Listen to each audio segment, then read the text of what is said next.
ਜਿਹੜਾ ਗਰੂਰ ਤਕੱਬਰ ਕਰਦਾ ਦੁਨੀਆ ਤੇ ਉਹਦੇ ਨਾਲੋਂ ਉਹ ਠੀਕਰ ਚੰਗਾ ਜਿਹਦੇ ਚ ਕੁੱਤੇ ਪਾਣੀ ਪੀਂਦੇ ਨੇ। ਕਿਸੇ ਨੂੰ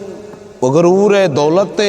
ਤੇ ਕਿਸੇ ਨੂੰ ਗਰੂਰ ਹੈ ਹੁਸਨ ਤੇ ਕਿਸੇ ਨੂੰ ਗਰੂਰ ਹੈ ਆਪਣੇ ਇਲਮ ਤੇ बाबा बुल्ले शाह सरकार ने तीनों चीज़ों को मद्देनज़र रखते हुए लिखते हैं कि ठाकर नालों ठीकर चंगा जै विच पानी पीवण कुत्ते खतरी नालों चम्यार है चंगा जेड़ा पैरी पवावे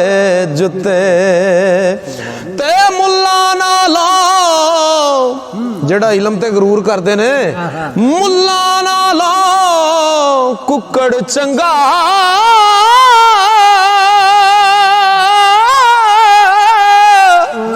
ओ जेड़ा लोक जगावे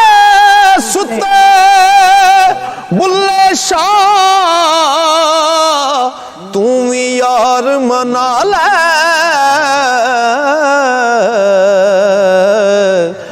नहीं ते बाजी ले